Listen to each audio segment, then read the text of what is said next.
Hello everybody, welcome back to the channel. My name is Repeat Ron, and today we're going to be doing a video about the Loki Smart Rifle, or the Lok-I Smart Rifle, however you would like to pronounce it. This is going to be going over basic builds for the gun that I've used and that I've had pretty good success with. This won't be talking about the overclocks, as that will be a later video, although I have gotten to try all the overclocks for the Loki, and I do really like a lot of them. So let's talk about some of our modifications and what we can pick. So in our first tier, we have either increased caliber rounds, which gives us 6 more damage. So we go from 21 to 27. I'm not sure how many things this actually hits breakpoints on. Now this does make it so if you take this one, you can, I believe, headshot and then body shot a regular grunt, or headshot twice a regular grunt and kill it, which is slightly more ammo efficient if you can hit the head. Otherwise, the damage increase I don't think really matters here, at least on non-overclock builds. I think that's really the only breakpoint that I can think of where this one hits. It could hit other breakpoints a little bit easier, but not that I can really think of from like MacTerras or anything else that's really common. Our second option is expanded ammo bags. This just gives us 72 more bullets. So that means every time we get a resupply, we get 36 extra bullets every time. So that's usually the one I go with because I do find myself running through ammo with the Loki kind of fast. It's not incredibly quick, but it is more fast than I found myself running out with Stubby or running out with the Warthog. But if you want to go for the extra damage and you think it's going to help, then you can go with that one too. Both of these are pretty good, I would say. Unfortunately, the Loki doesn't have any extra overclocks that increase ammo capacity besides the Eraser, I believe. And that's just because it increased the magazine, so you will get more ammo from resupplies by a little bit. So the first build that I'm going to show you is just kind of my go-to general build for it without any overclocks that I've used quite a bit and I've had pretty good success for. With this, I do take expanded ammo bags. In tier 2, we have macro lens. This increases the effective range that we have to lock on, but it narrows our focus. So you do have to be more precise with your targeting shots, although not super precise. I do like this one because it does let you hit enemies from long distance, with the new map in particular, because sometimes when you get the sniper turrets that spawn, sometimes they'll throw them on the ceiling and stuff, and it can be a little bit difficult to hit them with the Loki if you're trying to lock onto them. If you just want to shoot them, then this doesn't really matter. Our next modification is CCD Array Add-on. This one increases the loose target threshold. So instead of having the standard scope when you're trying to aim with the lock-on sight, then this becomes bigger. This one I really like. I actually really enjoy this because a lot of the time I'm just trying to use this to kill off things like jellyfish, things like swarmers, and just target any sort of grunts in the area. I'm not being super precise. If I want super precise, then I'll just fire this one round at a time in semi-auto and, you know, not even bother with the lock-on. But if you do use the lock-on quite a bit, I can understand this one being kind of annoying for you. So if you want more range, definitely don't pick this one. The other two are better options because this one makes it so you can zoom much further, and then zoom lens makes it so you can also zoom further. Not quite as far, but your scope is not smaller too. So you have a wider field of view with the lock-on. It really depends how you want to play the Loki. I usually like playing it for attacking everything that I can, attacking as much small stuff as I can quickly, because I don't kind of want to get bogged down right away. But these other two are great options too. I've had no problem with any of them. This all just seems to be personal preference and mission type that you're really going on. Up next, we have the electrochemical rounds. This makes it so if you're shooting any targets that have been either electrified or on fire, I don't know if it still counts as the burning status if they just have the burning symbol up. I wouldn't think so, but maybe. This makes it so you do additional damage. Now, I'm not exactly sure how much damage this is. There's any calculators out now of all the weapon stats.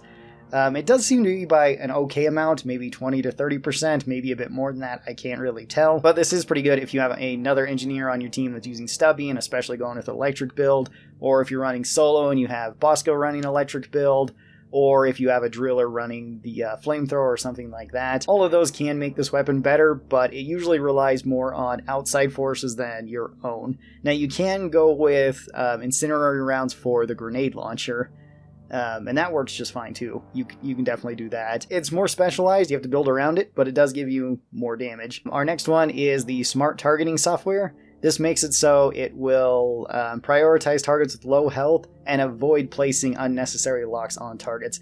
Now, this one is kind of confusing when you combine it with these bottom ones when it says like all locks on target.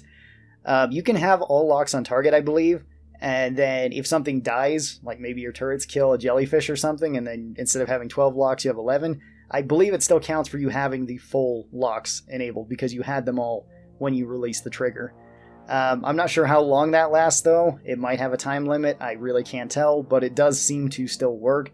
So Smart Locks doesn't really make it any more... Well, it can make it a bit more difficult to get all locks onto targets, but only if there's a limited amount of enemies. If you're playing on Hazard 4 or Hazard 5, it usually ends up saving you bullets, but if you're playing on lower hazard difficulties, probably not as much because you're just against less targets, so smart targeting doesn't help you as much.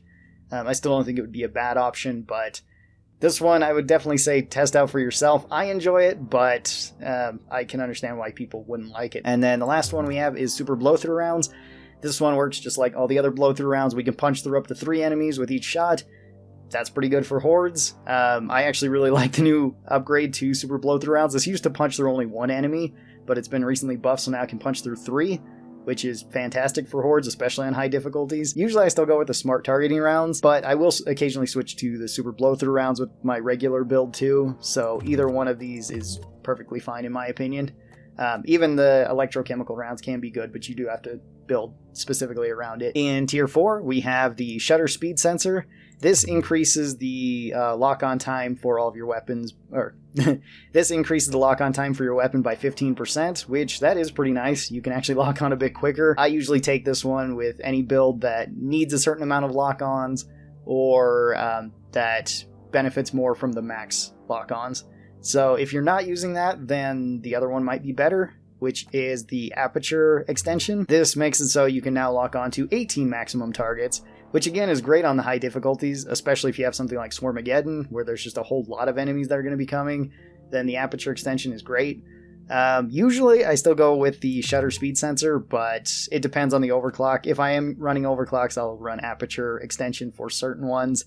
Otherwise, I usually run shutter sensor, but this one again is kind of personal preference. Both are good, it's just they're good for different uses. And then for our Tier 5, we have Electro Generator mod. This makes it so targets with 3 locks become electrocuted one shot. This one can combine with the electrochemical rounds, but it's only every bullet after the 3 locks on, because then it will trigger the electricity, or if you reset the locks again to fire at them again, then electrochemical rounds will work.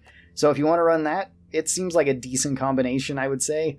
It doesn't work super well against crowds though. It works better against single targets, in my opinion. We have Unstable Lock Mechanism. This just makes it so fully locked ons give another 20% damage to all shots.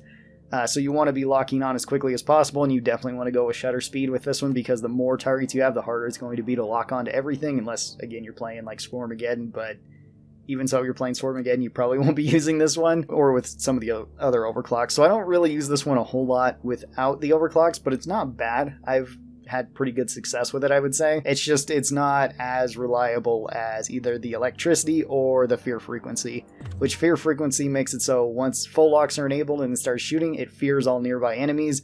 This is the one that I usually run with my standard build for the Loki Smart Rifle, just because it's so nice to get grunts to back away from you, because I'm likely sitting in a pretty decent location as engineer, put up my turrets.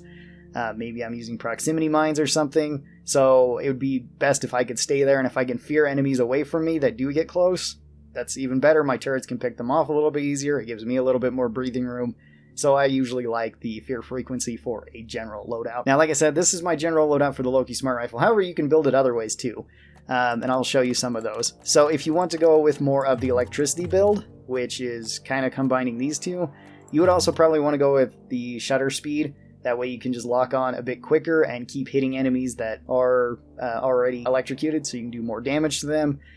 Any of the Tier 2s are fine. It depends what you want to focus on. Do you want to focus on targets that are a decent range away? Do you want to focus on targets that are really long range away and focus more on a single target build? Or do you want to focus on just everything nearby?